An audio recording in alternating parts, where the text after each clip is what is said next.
Dobrý deň, vitajte pri sledovaní konferencie Investičné príležitosti do nehnuteľností. Dnes sa budeme rozprávať o mnohých témach, ktoré myslím si, že veľmi rezonujú aj v súvislosti napríklad s Dubajom, Cyprom, Španielskom a všetkými tými nehnuteľnosťami, ktoré teda chceme alebo máme napríklad v zahraničí, ale veľmi dôležitá téma, ktorú budeme rozoberať v rámci tohto nášho dnešného online vstupu a teda živého vstupu sú nájomné byty a teda nájomné bývanie, ktoré by mali nejakým spôsobom zlepšiť dostupnosť bývania na Slovensku. A o tom sa budem rozprávať s mojimi dnešnými hostiami, ktorými sú Juraj Bielik, člen predstavenstva za oblasti realitných transakcií, správy majetku a služieb a valuácie 365 Invest. Dobrý deň, vitajte.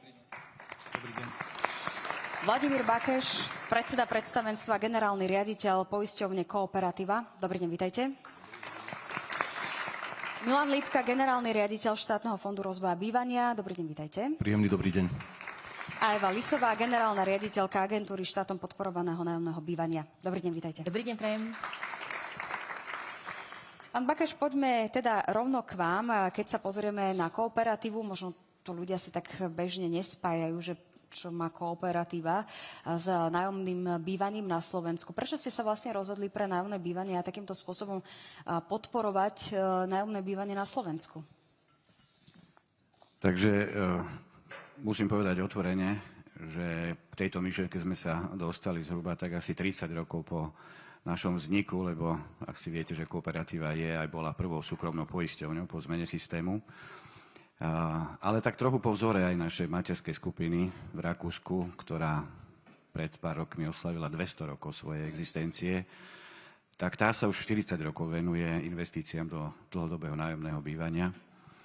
A práve teda po vzore toho, ako sa im darí, ako sa im podarilo zainvestovať a vystavať viac ako 150 000 nájomných bytov po celom Rakúsku, tak tá myšlienka prišla aj k nám na Slovensko.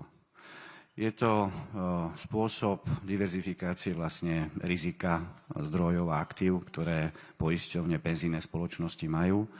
A takisto to samozrejme aj vytvára priestor na to, aby sa brzdili inflačné tlaky, pretože prostredníctvom nehnuteľnosti je možné zhodnocovať vlastne majetok, či už spoločnosti, poisťovní, ale aj našich zákazníkov.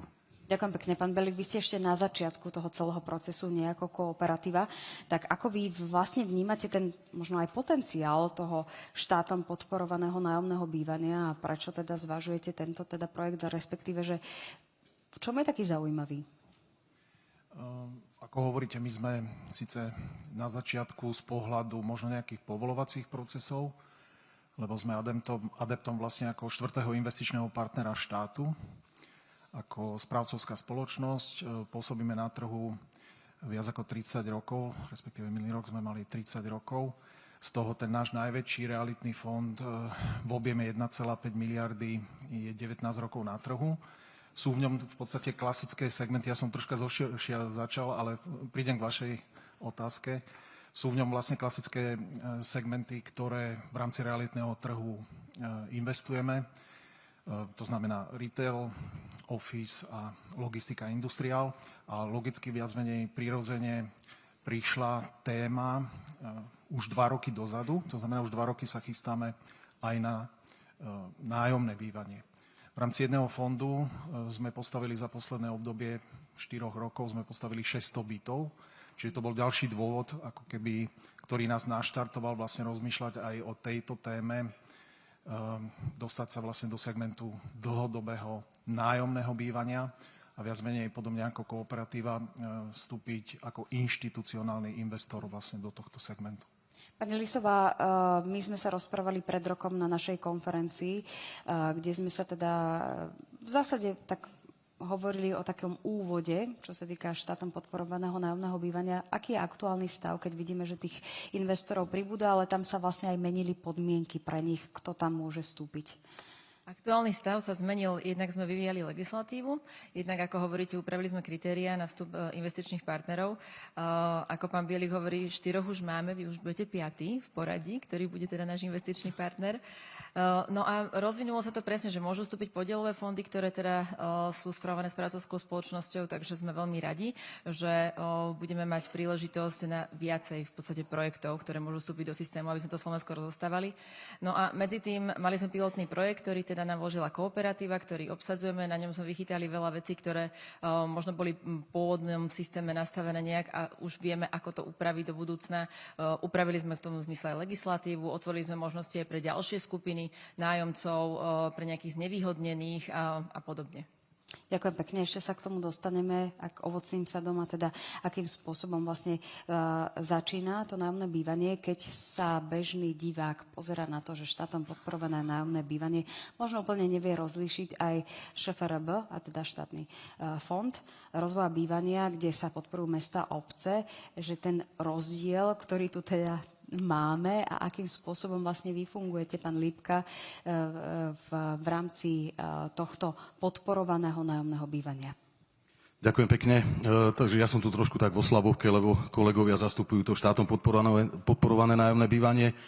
Štátny fond rozvoja bývania už 30 rokov funguje na úplne inej báze. A to teda poskytovaním veľmi výhodných úverov, či už do obstarania nájomných bytov, zariadení sociálnych služieb, obnovy bytového fondu a podobne.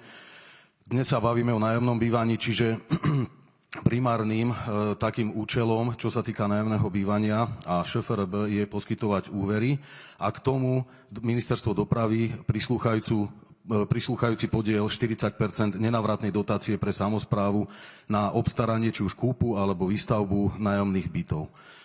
Takže toto je taký ten primárny rozdiel, že my poskytujeme úvery a dotácie. Rozdiel ešte teda taký zásadný aj v tom, že ja to vždy vysvetľujem na takom pomyselnom ako keby tachometri, že my to štartujúce bývanie financujeme, čiže priemer bytov do 60 metrov štvorcových, príjem nájomníkov musí byť do 3, respektíve 5-násobku životného minima. Na nás práve toto agentúrne alebo to štátom podporované bývanie nadväzuje už trošku vyššou formou, väčšími metrami, väčšou možnosťou príjmu a podobne. Čiže my financujeme tie byty pre najzraniteľnejšie skupiny obyvateľstva prostredníctvom úverov. Budem sa teda pýtať aj na tú konsolidáciu verejných financií nejakým spôsobom, či vás ovplyvnila. Predpokladám, že ak je to téma premiérska, premiér dnes teda tu nemohol byť ako minulý rok, nám otváral konferenciu, lebo je dnes v Bruseli. Ale rozprávali sme sa o tom, že on teda deklaroval, že je to jeho téma a štátom podporované nájomné bývanie je teda top, čo chce riešiť, aby teda bola tá dostupnosť bývania. Ak sa pozrieme na ŠFRB zvlášť, tam by ste boli nejakým spôsobom ovplyvnení, čo sa týka konsolidácie?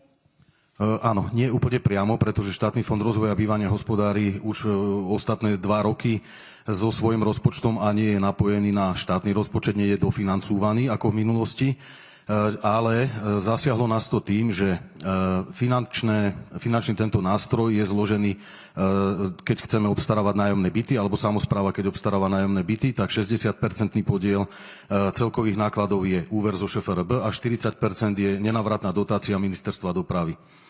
A v minulom roku sa stalo teda, že v rámci konsolidácie nebol dostatočný počet peňazí na tú dotačnú časť. Tým pádom my sme nevedeli schváliť všetky úvery tej dotácii prislúchajúce. V tomto roku, od začiatku roku teda bolo avizované pánom premiérom, aj teda vykonali sa konkrétne kroky. Zatiaľ je v systéme pre dotácie 25 miliónov. K tomu my sme v rozpočte vyčlenili adekvátnu časť na úvery. A kým sme v minulom roku celkovo úvermi podporili necelými 50 miliónmi nájomné bývanie, v tomto roku, keď len dotácia je 25 miliónov, tak k tomu prislúchajúca časť 60%, budeme minimálne o tretinu viac podporovať v tomto roku výstavbu nájomných bytov ako v roku minulom. Pán Bakeš, keď sme tu teda rozprávali, že sa menili tie podmienky, kto mohol teda, alebo môže ešte vstupovať v rámci toho štátom podporovaného nájomného bývania, aby teda podporil tú dostupnosť bývania na Slovensku, môžu práve tie poisťovne z vášho teda segmentu zohrávať teda významnejšiu úlohu vo financovaní nájomných projektov, podobne ako teda je to v zahraničí? Určite áno. Práve tá výhoda oproti bankovým domom na strane poisťovní alebo penzijných fondov spočíva v tom, že poisťovne pracujú s dlhodobými finančnými prostriedkami. Tento systém, ktorý je na Slovensku, a on je, zdá sa povedať, že celkovo tak komplexný, podobný ako je to v okolitých krajinách na západ od nás, tak vlastne vytvára iste zase aj podmienky a pravidlá, kto sa môže do tohto systému zapojiť, ako musí mať za sebou skúsenosť, aký musí byť kapitálovo silne vybavený. A netreba zabudnúť na to, že sú tu aj časové podmienky, kedy vlastne to nájomné bývanie, ten dom plný nájomných bytov musí zostať v schéme minimálne 25 rokov. To už si vieme už pri tomto predstaviť, že zo strany bankových domov financovať na takú dlhú dobu tento systém je naozaj len pre vybrané finančné domy. Takže je tam samozrejme aj niekoľko iných podmienok. Áno, v čase sa to menilo, dnes sme už, dá sa povedať, vo finále, čo sa týka úpravy tých jednotlivých podmienok, lebo, ako hovoril pán riaditeľ Štátneho fondu rozvoju bývania, naše bývanie je určené pre iné skupiny obyvateľov. Nie sociálne zraniteľných, nie nízkopríjmových, ale práve takých, ktorí budú vedieť dlhodobo, minimálne teda na niekoľko rokov dopredu, využívať toto bývanie a byť schopný platiť aj náklady, ktoré spojené sú s bývaním. Ďakujem vám pekne. A teda v súvislosti s tým je aj teda otázka na vás, pán Bielik, ktorá prichádzala teda aj od našich divákov, predtým, ako sme mali teda túto našu konferenciu a teda sa pýtali, ako hodnotíte ten práve rizikový profil týchto projektov v porovnaní s komerčným, teda aj rezidenčným developmentom ako takým. V podstate samotná výstavba je porovnateľná vlastne klasicky s komerčnou výstavbou bytových domov. My sme to vlastne poňali a vlastne aj celé naše kalkulácie boli viac menej z toho dlhodobého investičného horizontu. My takisto ako správcovská spoločnosť pracujeme s peniazmi vlastne našich podielnikov, čiže s cudzími peniazmi, čiže vlastne tá bezpečnosť a stabilita je pre nás absolútne rozhodujúca.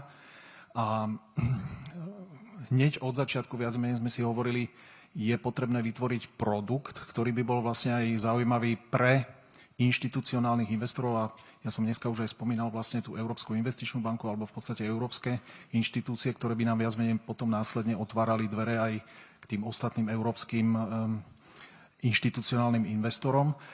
Na Slovensku z pohľadu výnosovosti alebo celkovo rizikoprofilu po diskusiách vlastne s dôchodkovými správcovskými spoločnosťami je pre nich vlastne rozhodujúca vlastne tá bezpečnosť a stabilita tohoto produktu.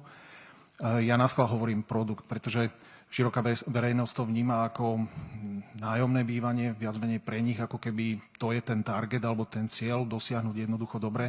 Dostanem nejaký nájomný byt, v ktorom budem 3-5 rokov bývať, kým sa posuniem niekam inám. Ale z nášho pohľadu je to naozaj proste produkt, ktorý minimálne 25 rokov musíme mať vo vlastníctve, musíme ho nejakým spôsobom financovať, takže viac menej tá stránka pohľadu je z nášho pohľadu podstatne širšia.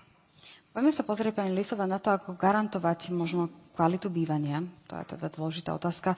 A dlhodobý štandard tých projektov, ktoré teda máme v súčasnosti. Tak naši investiční partneri sa zaväzujú, že prenajímateľ reálne bude udržiavať daný bytový dom v stave teda takom, ako v podstate za novoti, dá sa povedať. Čiže predpokladajú, že v priebehu prvých 8 až 10 rokov sa bude revitalizovať celý teda ten bytový dom.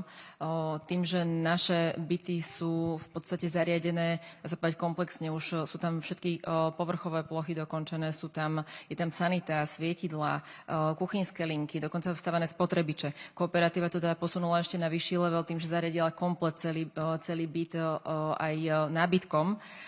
No a v podstate v rámci tohoto majú povinnosť aj treba takú kuchynskú linku, keď v čase sa nejakým spôsobom poškodí, tak samozrejme revitalizovať. Čiže ten štandard tam je nastavený.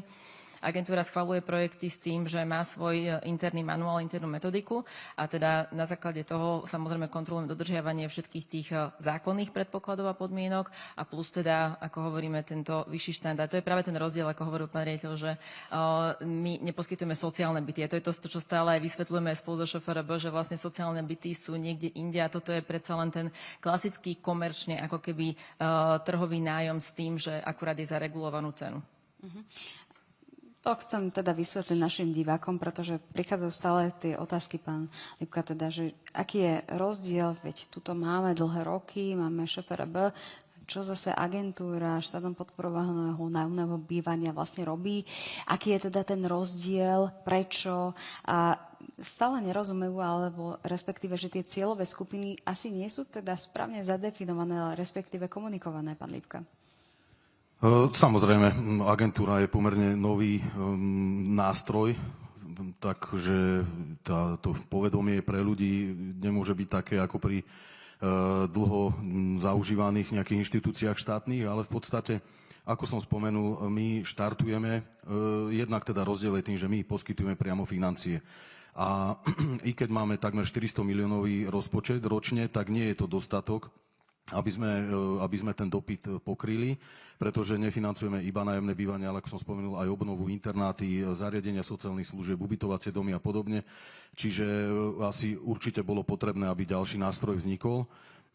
No a ten zásadný rozdiel je teda, že my poskytujeme jednak financie, ale byty majú menej metrov štvorcových v priemere.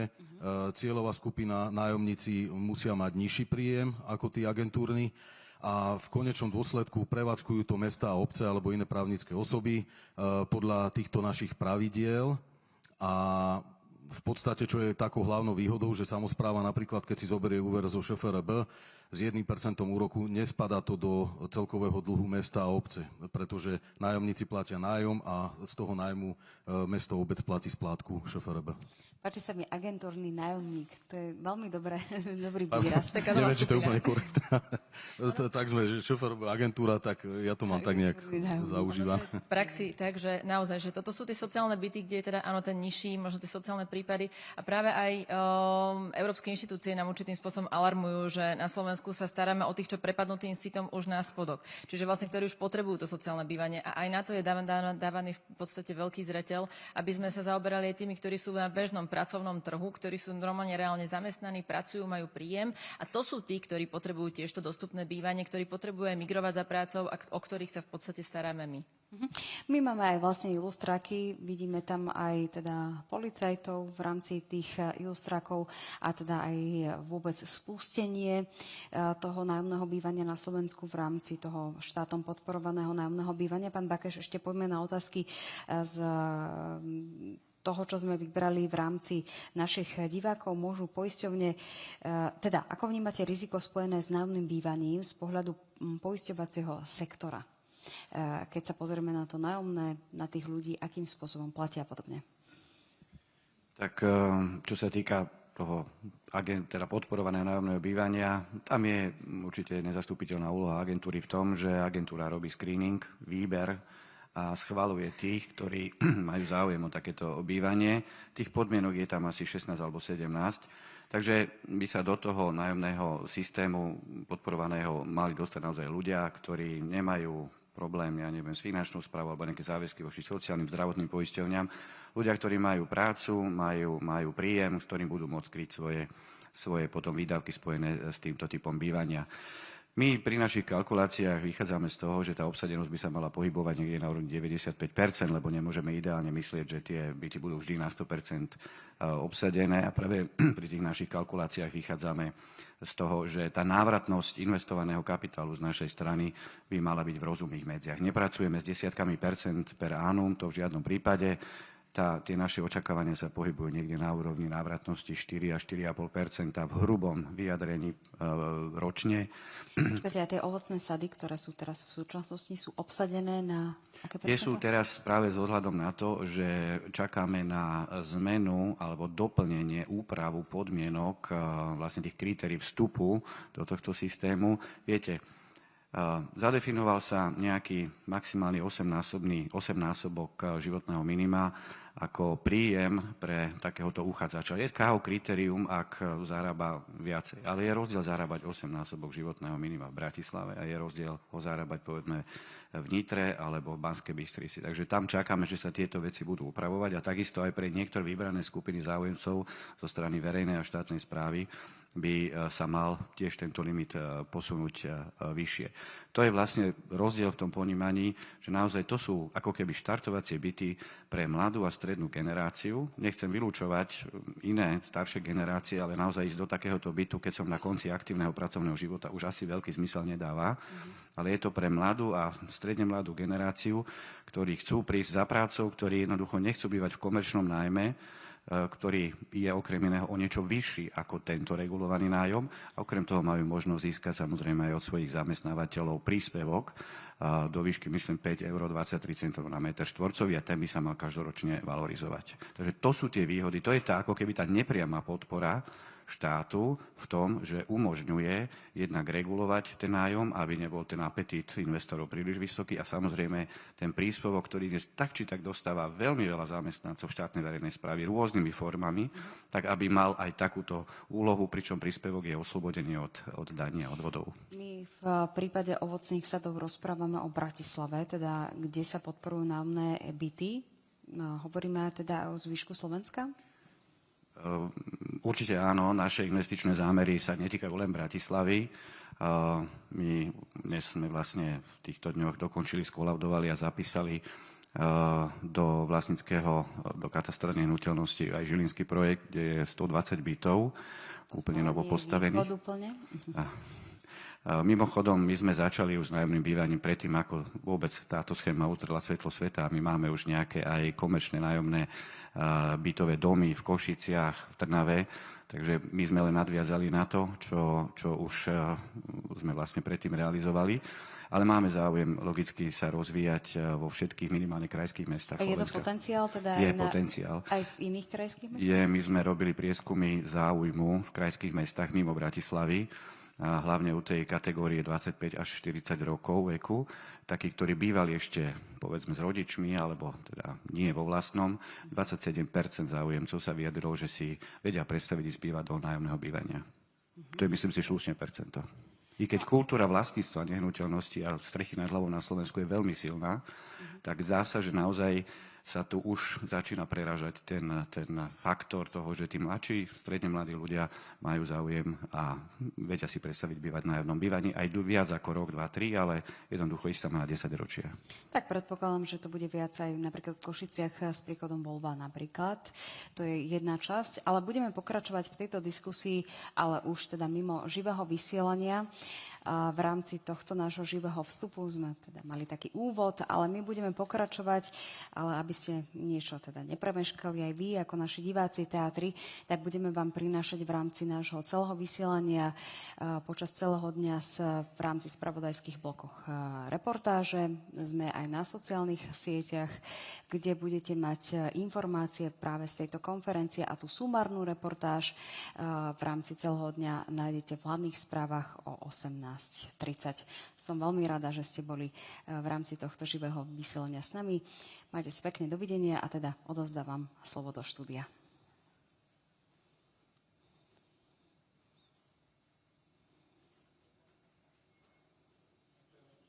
Ďakujem veľmi pekne. No a pokračujeme teda ďalej.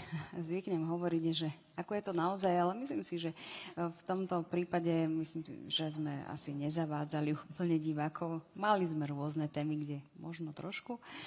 Ale pani Lisová? K tej téme, že čo, kde hovoríte po celom Slovensku, tak je pravda, že v útorok sme boli teraz v Košiciach, kde sme prezentovali teda spustenie prvých projektov, ktoré predpokladáme, že do systému dostaneme v priebehu leta tohto roku. Malo by to byť prvých 800 bytov, ktoré sa postupne od jesene začnú stavať. Takže to je to, čo sa týka Košíc.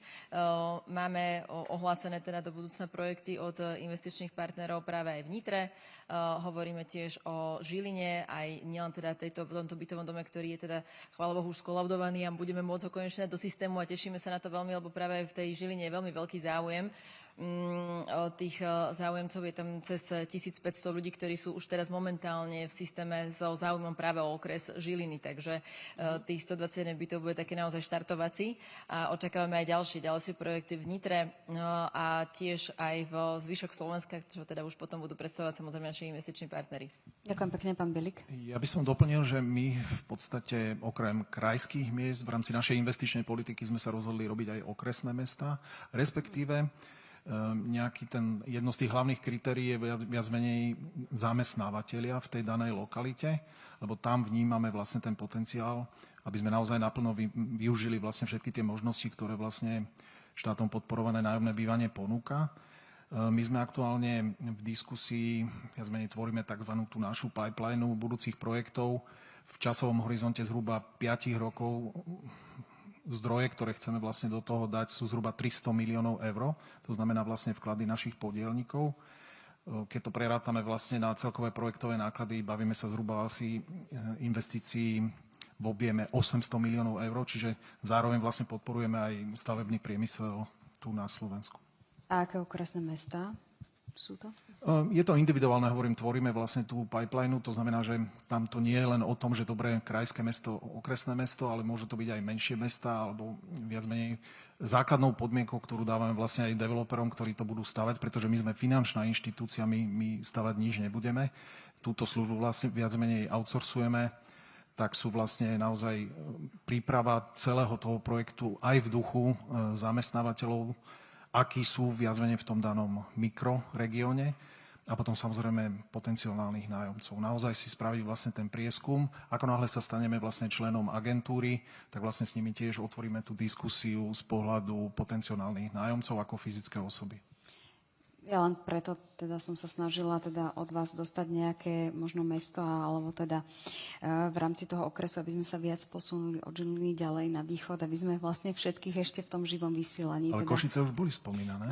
Dobre, ale to nie je východ. Tak prepáčte. Takže mohli sme sa posunúť ešte ďalej, kde už teda chytáme signál z Ukrajiny. Majú starostovia a primátori záujem o nájomné bývanie cez štátny fond rozvoja bývania? Pán Lipka. Prepáčte ešte raz. Majú starostovia a primátori záujem o nájomné bývanie? Áno, samozrejme.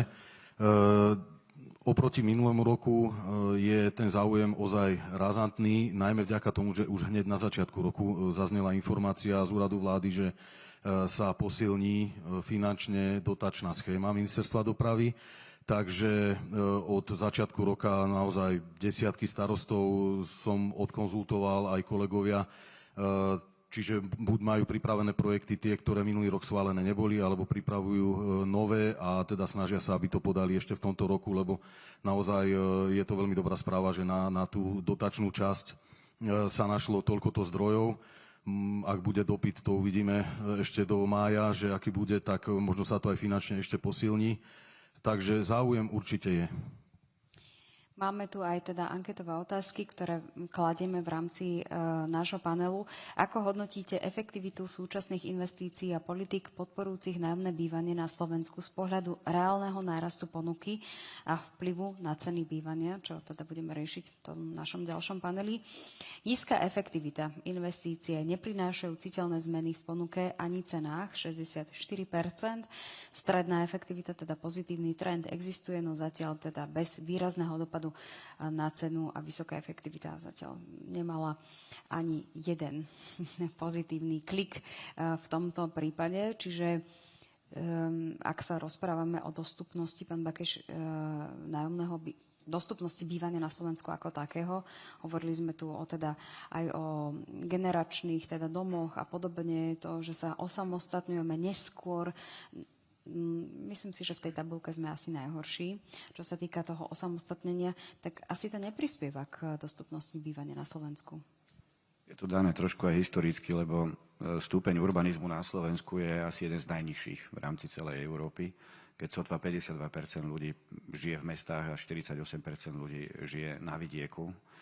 A myslím, že neviem, možno ešte Grécko má trošku nižší stupeň urbanizmu. Ale je to dané aj tým, že tá dostupnosť bývania na Slovensku je stále zložitejšia, náročnejšia. Zažili sme tu nejaký úverový boom, kedy naozaj boli minimálne úroky. Myslím, že každý, kto chcel a mal záujem, tak sa k tým úverom dostal. Dnes je na Slovensku vyše 700 000 úverov na bývanie a už ich veľmi nepribúda. Jednak za posledné 3 roky inflácia vytlačila ceny stavebných materiálov a prác snáď asi o 30% hore.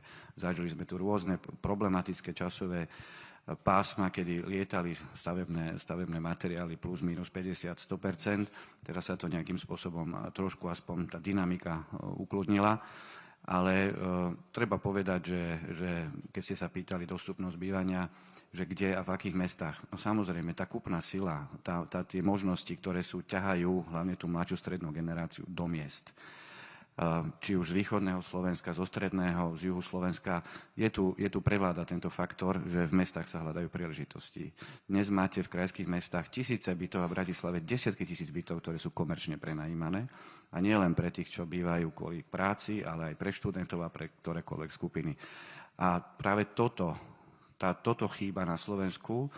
Podľa inak štatistík na Slovensku chýba 200 až 250 tisíc bytov, aby sme boli aspoň porovnateľní v rámci OECD s nejakým pomerom. A na druhej strane sotva, 5-6% ľudí býva v prenajatých nehnuteľnostiach. Takže je jasné, tieto čísla jasne dokazujú, kam sa bude bývanie na Slovensku ďalej uberať. A hlavne teda ten potenciál je v krajských a možno aj takých väčších okresných významnejších mestách. Pani Lisová, my sme boli nedávno na spoločnej konferencii, kde bola taká medzinárodná, kde sa vymieniali skúsenosti, ako je to napríklad v Rakúsku. Česko sa napríklad prišlo inšpirovať od Slovenska a teda prišli nabrať skúsenosti, ako to teda robíme. Ak sa pozrieme na ten slovenský model a porovnáme ho so zahraničím, čím sa ešte môžeme inšpirovať, alebo čo teda podľa vás robíme teda lepšie, napríklad keď Česi prišli a teda hľadali inšpiráciu u nás? Tak tento slovenský model v podstate vznikol takou kombináciou možno toho najefektívnejšieho v rámci celej Európskej únie, či už teda z Rakúska, z Nemecka alebo Holandska.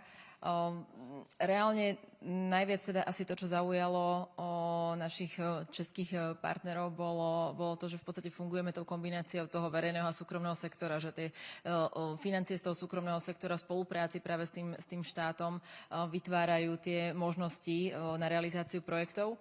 No a možno k tomu ešte k tým nástrojom, o ktorých ste hovorili, tak my sa snažíme práve aj vypočuť smerom z európskych inštitúcií tie rady a bolo nám v podstate komunikované to, že ideálne by bolo, a to aj evidujeme, že Slovensko je teda, ako hovoríte, skoro na chvoste v rámci celej Európskej únie, že kedy sa teda v priemere v 31 rokoch odsťahovávajú deti, potomkovia od rodičov. No a je to z rôznych dôvodov. Preto sa snažíme aj my dopracovať k tomu, aby sme upravili legislatívu a to je to, čo vlastne aj vyvíjame za ostatné 2 roky. A upravujeme legislatívu aj momentálne máme nariadenie vlády v MPK, kde sa snažíme o to, aby sme možno pomohli práve aj týmto mladým, aby dokázali sa teda osamostatniť skôr. Pretože na Slovensku to nie je len o tom, že zarábam dostatočne veľa, aby som mohol teda odísť, ale reálne na to, aby niekto si dokázal teda buď tú hypotéku zabezpečiť a to vlastné bývanie, alebo teda to trhové nájomné, ktoré je jednak teda vyššie a jednak nie je to stabilita, tak snažíme sa o to, aby títo mladí mali možnosti väčšie v našom systéme. Navrhovali sme, aby až do veku 35 rokov boli mladí ľudia, by som povedala, že oslobodení od toho kontrolovania výšky príjmu u nás, pretože tým, že niekto zarába 8-násobok životného minima, ešte neznamená, že naozaj má na to, aby sa osamostatnil, pretože vstupujú do toho úplne iné faktory. Momentálne sme sa teda dopracovali v spolupráci s Ministerstvom práce a s Ministerstvom dopravy k tomu, že teda do 26 rokov, žiaľ teda nám znížili trochu tú hranicu, tak do 26 rokov by mladí nemali mať kontrolovaný príjem u nás v systéme a tým pádom, pokiaľ by aj teda po ukončení toho vysokoškolského štúdia sa dopracovali k tomu, že budú mať dostatočne dobre hodnotenú prácu, tak by mohli získať prednostne nájomný byt v našom systéme. Čiže aj týmto sa snažíme pomáhať rozvinúť. Ďakujem pekne. Pán Bielik, možno teda do budúcnosti v rámci tej legislatívy, ktorá sa teda upravovala niekoľkokrát, aj možno daňovej, v rámci konsolidácie verejných financií a teda ďalšieho toho kola, čo by teda mohlo ešte zatraktívniť podľa vášho názoru, možno teda ďalších tých investorov, to nájomné bývanie na Slovensku? My keď sme porovnávali vlastne tento nový typ investovania s okolitými krajinami, predovšetkým s Českou republikou, poviem otvorene, my sme sa aj inšpirovali vlastne. Najväčšia česká banka má dostupné bývanie, vlastne takýto koncept. Majú 1000 bytov v Prahe, sú zhruba 20% pod trhom. Je to samozrejme úplne iný koncept, ale prístupom, akým spôsobom oni vypočítavajú výnos pre investora a logicky potom aj nejaké zdaňovanie, tak toto bola pre nás ako keby inšpirácia, že sme vôbec vstupovali do tejto schémy na Slovensku. Myslím si, že teraz aktuálne toto riešiť z pohľadu našich budúcich investorov nie celkom má význam. Samozrejme je tam nejaký časový test alebo zrážková daň, ale myslím si, že to potom neskôr prídeme aj my ako inštitucionálny investor do diskusie so štátom, ako zatraktívniť vlastne, ale myslím si, že v tejto úvodnej fáze je predovšetkým najdôležitejšie stavať vlastne tie byty a tu vlastne oceňujeme vlastne tých 5% DPH. To bol jeden teda z tých hlavných motivov, prečo sme sa aj my dali vlastne na túto schému. Ak by ste to teda riešili teraz, išli by ste do toho ešte raz, respektíve ak by ste pozerali teraz v súčasné podmienky konsolidáciu verejných financií, aj to, akým spôsobom sa to deje v zahraničí, ešte raz by ste to teda zvážili, že idete do toho?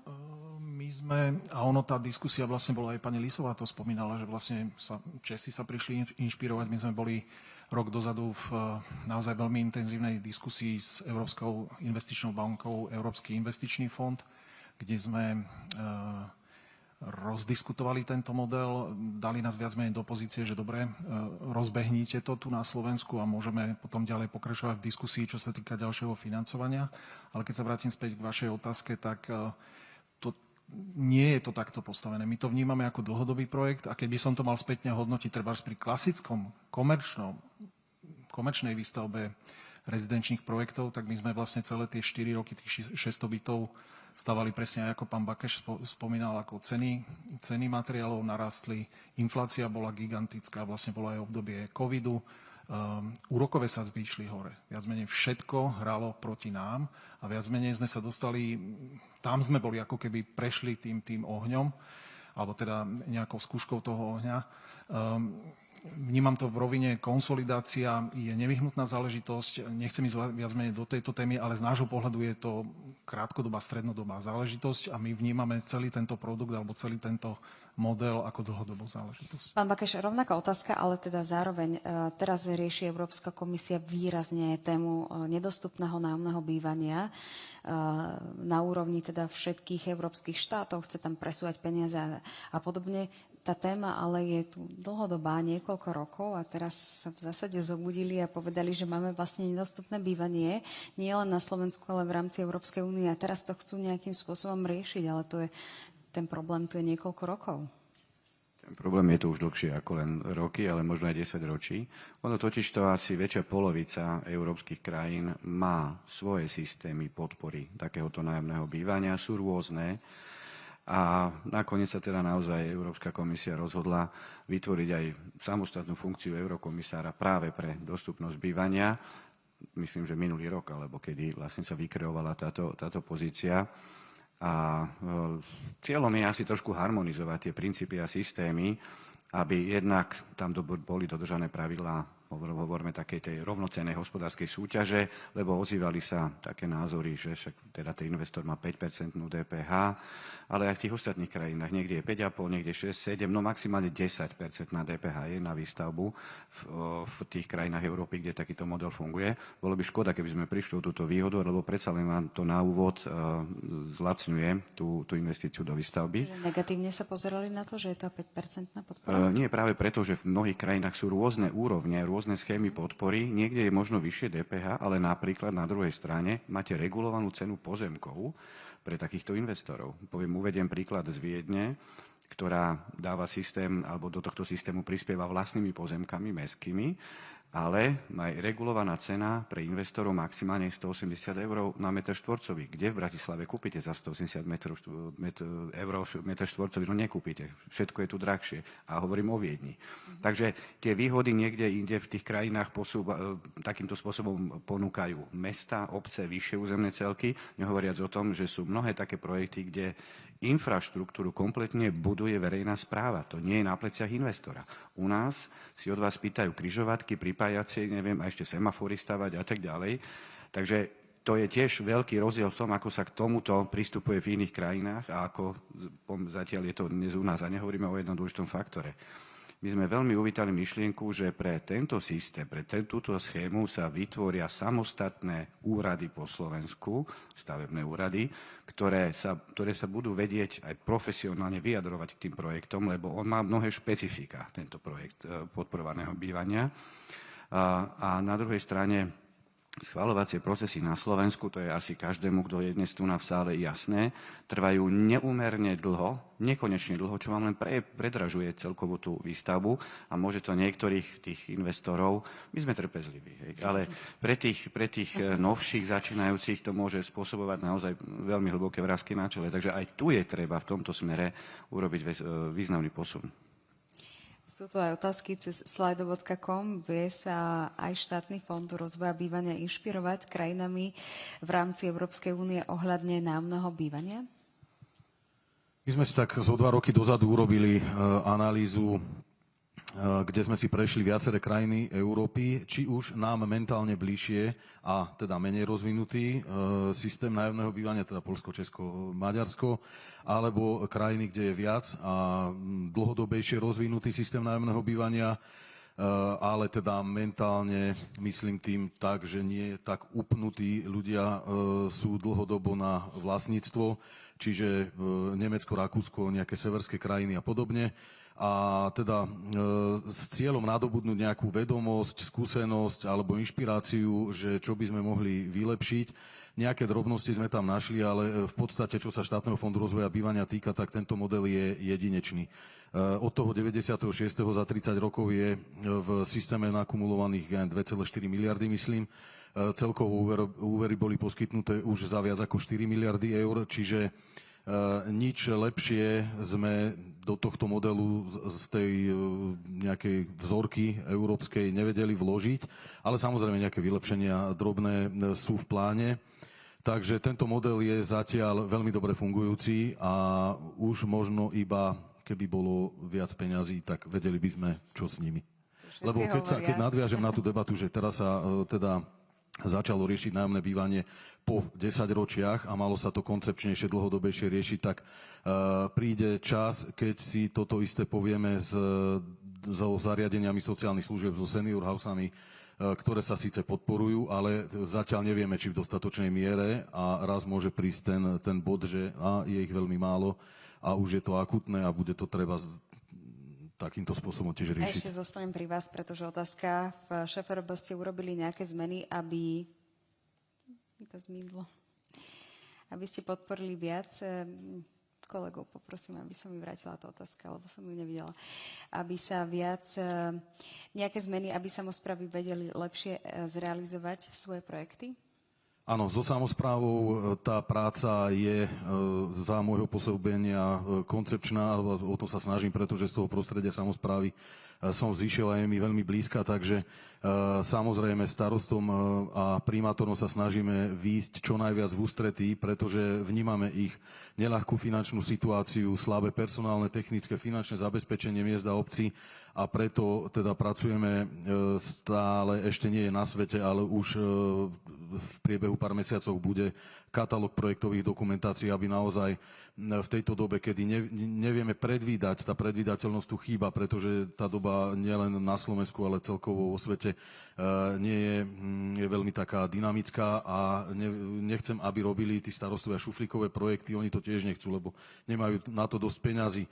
Zmenili sme systém konzultácií s cieľom nie zaviesť viac byrokracie, ale proste zverejnili sme taký formulár, aby sme my vedeli, keď k nám ide starosta konzultovať, či už má projektovú dokumentáciu, či má stavebku, alebo už má nebodaj skolaudované, alebo teda chce budúcu kúpu alebo aktuálnu kúpu, čiže všetky dostupné informácie, aby tá konzultácia už bola úplne šitá na ten daný projekt, aby sme nemárnili čas stretnutiami. Často cestujeme do regiónov, takže určite ako pre samosprávu sme toho spravili celkom dosť a ešte sa toho aj dosť chystá.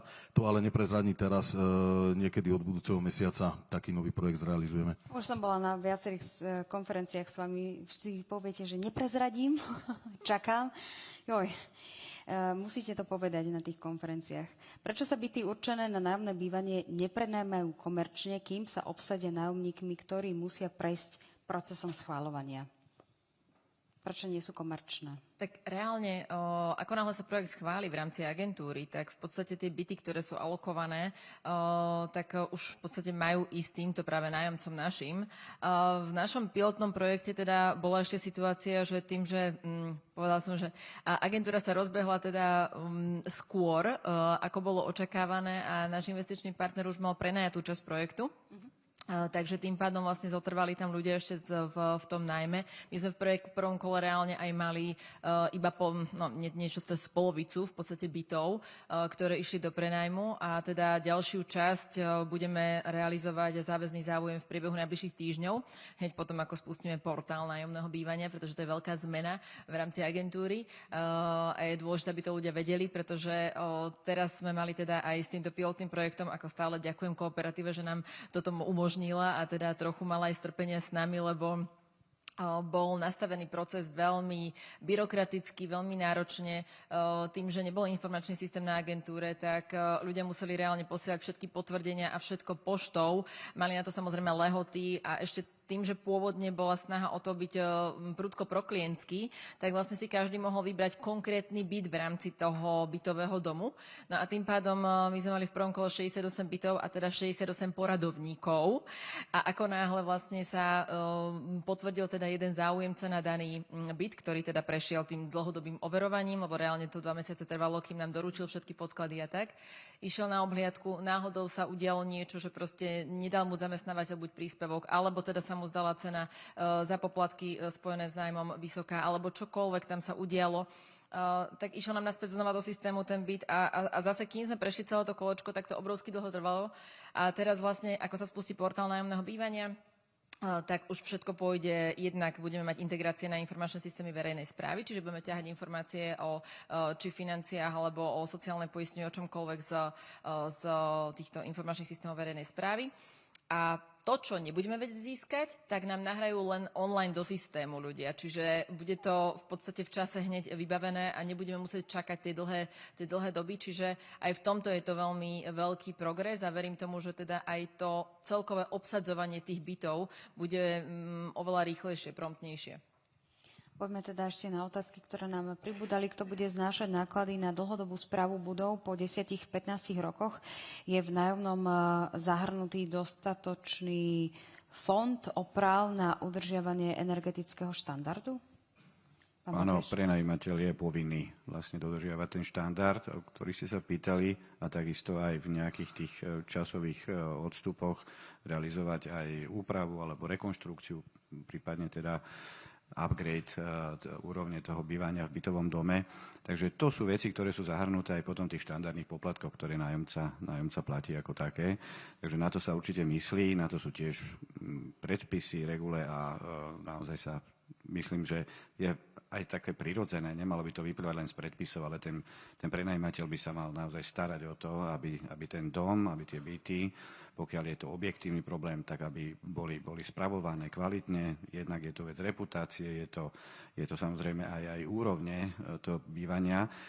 To nájomné je o trošku nižšie ako komerčné. To možno dnes ešte nezaznelo, že to regulované nájomné je o niečo nižšie. Tam sú tie pravidlá dohodnuté práve kvôli nižšej DPH, že je možné ísť nižšie. Čo znamená o niečo nižšie? Prosím? Čo znamená o niečo nižšie? O 5 až 10%. To je to nájomné, ktoré je regulované. Samozrejme aj podľa regiónov má rôznu výšku, lebo ono zohľadňuje regionálne rozdiely. Takže iný je metr štvorcový v dvojizbovom byte v Bratislave a iný je povedzme v Nitre alebo v Banskej Bystrici. Tam tá cena klesá. Druhá vec je, že práve tým príspevkom zo strany zamestnávateľa, ktorý je na úrovni 5,23 € dnes a má sa valorizovať, tak ten odhady sú, že by malo byť tá konečná cena nájomného bez tých poplatkov ostatných, ktoré musí platiť samozrejme klient, tak je niekde od 30 až 35% nižšie. Ja si myslím, že je to dostatočný stimul preto, aby takíto nájomcovia jednak tam vydržali naozaj veľmi dlho, jednak aby aj zo strany zamestnávateľa došlo k stabilizácii pracovných kapacít, pretože týmto si vytvára vzťah s tým svojim zamestnancom, pretože ak skončí v práci, tak ten príspevok už ďalej nebude dostávať. Potom už samozrejme sa posunie s tým nájomným vyššie. Takže je tu viacero modelov, systémov takýchto motivačných prvkov v tejto celej schéme a okrem toho ešte tiež nezaznelo to, že pri vstupe do tejto celej schémy vtedy sa robí nejaký ten screening alebo teda ten výber, aj povedzme, čo sa týka toho, že nesmie v danom okrese vlastniť inú nehnuteľnosť vlastnú, to je logické. Ďalej, že by teda mal mať maximálne zastropovaný príjem. Ale ako náhle tam vstúpi a je odsúhlasený, tak ďalej už sa jeho veci nepreverujú. To už je potom na vzťahu prevádzkovateľa alebo prenajímateľa a toho nájomcu. Takže tam už nie je TTK kritéria platia, ale na začiatku, potom už nie. Aspoň takto myslím stále budeme brať. A verím tomu, že sa to nebude meniť. Máme tu anketové otázky mimo teda tých, ktoré nám prichádzajú, ale teda ešte pán Bielik, predsa len jedna otázka pred tou anketovou, ktorú sme mali. Aký dopad bude mať zlúčenie 365 Invest, alebo teda 365 banky a ČSOB na tento projekt? My sme dcerskou spoločnosťou 365 banky, ktorá, ako viete, vlastne 15.1. oficiálne teda prešla pod KBC skupinu, čiže momentálne na Slovensku pôsobia pod skupinou KBC obidve tieto banky súčasne, čiže ČSOB banka a 365 banka. V rámci diskusí my by sme mali prejsť priamo pod KBC. KBC má v ostatných krajinách, kde má aj banky, má aj asset management, čiže vlastne my budeme priamo KBC. Intenzívne, naozaj veľmi intenzívne komunikujeme s belgickými, vlastne novými majiteľmi, našimi kolegami a celý tento model je vítanou záležitosťou naozaj aj s ohľadom na aktuálnu situáciu na realitnom trhu. Ako som aj na začiatku spomínal, vlastne tie klasické komerčné segmenty, tak je to naozaj taká vítaná zmena, s ktorou vlastne viac menej aj oni v Belgicku majú skúsenosť. No a teda ešte tá anketová, do akej miery v praxi pociťujete zvýšenú podporu nájomného bývania zo strany štátu na Slovensku po roku 2020? To sme sa teda pýtali v rámci tejto anketovej otázky. Čiastočné niektoré kroky sú viditeľné, ale efekt je obmedzený 50%. A teda minimálne zmeny v praxi nepociťujem, alebo sú zanedbateľné a teda ľudia veľmi nepodporovali túto myšlienku, respektíve, že to vôbec nie je vidno na realitnom trhu. Čo ešte musíme teda urobiť v rámci toho, aby to bolo naozaj viditeľné, pán Bakeš? Ja myslím, že viac osvety. Viac osvety a vysvetľovať tým záujemcom, tisícom a desiatkám tisícov záujemcov, ktorí sú na Slovensku. Veď koniec koncov pred rokom a pol alebo 2 roky dozadu bola len taká offline anketa spustená, ten záujemca vtedy vyšplhal na 20 000 záujemcov a trvalo to behom 6 týždňov z rôznych regiónov Slovenska. Ale je to o tej osvete, aby naozaj si tí záujemcovia uvedomili, že toto nie je sociálne bývanie pre znevýhodnené skupiny alebo teda pre sociálne slabo príjmové rodiny alebo nebodaj také, ktoré sú už odkázané. To určite nie. Na to slúži Štátny fond rozvoja bývania v spolupráci so samosprávami a územnými celkami. Takže z tohto pohľadu si treba uvedomiť, že toto je bývanie, ktoré umožňuje dobrý štart, dobrú mobilitu za pracovnými ponukami a možnosťami. Veď dnes máme na Slovensku 150 000 nezamestnaných a 150 000 pracovníkov zo zahraničia. To nedáva logiku. Prečo? Lebo ľuďom sa nechce chodiť do práce 50 kilometrov každý deň, ale keď by sme mu dali možnosť, že by mohol bývať v nejakých takýchto slušných podmienkach nájomného bývania, podporovaného nájomného bývania, kde mu aj zamestnávateľ dá takéto nejaké tie príspevky. Ja som bol nedávno, pár rokov dozadu, so šéfom nitrianskeho Jaguaru. A keď som vystúpil z vozidla pred podnikom, tak neviem, kto je tu z Nitry, ako to poznáte, ale taký autobusový terminál som nevidel nikde na Slovensku. Ani tá bratislavská hlavná stanica nie je taká veľká. Tam sa stovky a tisíce ľudí premelú každý deň do práce, z práce na 3 smeny a dovážajú ľudí zo vzdialenosti 70-80 kilometrov do práce. a platí dopravným a špedičným firmám 350 až 400 eur. Vtedy to bolo toľko, dnes to musí byť ešte o 20% viacej, mesačne na každého jedného, ktorého vozí a ktorý v tom autobuse musí ísť, keď ide z Komárna do Nitry a má 6 zastávok, tak mu to trvá 1,5 hodinu do roboty, 1,5 hodinu z roboty. Takže tieto výhody, a vtedy povedali, že postavte nám tu 1000 bytov, hneď vám to naplníme. Takže z tohoto pohľadu aj veľkí inštitucionálni investori, pokiaľ si ich nevyženieme, tak určite o toto majú záujem, budú chcieť, aby sme práve, a keďže sú, však vidíte sami, v krajských alebo pri krajských mestách, takže ten záujem sa preto koncentruje na tieto regióny, ale je tu priestor, je to záujem, ako podporiť tú mobilitu pracovníkov v tomto smere. Ďakujem pekne. Ešte pani Lisová chcela reagovať. No, my sa snažíme robiť tú osvetu. Aj počas minulého roka prechádzame všetky krajské mesta priebežne. Tento rok máme v pláne ešte Trenčín, Trnavu, taktiež Prešov. A involvujem do toho samozrejme našich investičných partnerov, pretože to sú tí práve, ktorí môžu hovoriť o tých projektoch. A reálne, aby sa dokázal ten realitný trh na toto reagovať, tak v podstate ono tým, že aj potrebujeme, aby naše projekty, keď sú schválené, spĺňali tie zákonné predpoklady aj v súvislosti s tou 5% DPH, tak ono väčšina tých projektov reálne ešte len pôjde do výstavby. Čiže to sú veci, ktoré keby sme sa teraz pozreli, že o 3 roky napríklad, že kde budeme, tak verím tomu, že už budeme vedieť hovoriť o x projektoch, ktoré budeme mať už pomaly aj obsadené nájomníkmi. Takže vtedy možno budeme môcť hovoriť o tom, ako to ten realitný trh zasiahlo. Ale aktuálne teraz sme radi za to, že už máme projekty, ktoré nám už postupne odovzdávajú investiční partneri a teda aj vôbec môžeme ohlásiť do výstavby a ľudia sa budú môcť postupne registrovať a pripravovať sa na to, že sa o nejaký rok, 2 budú sťahovať.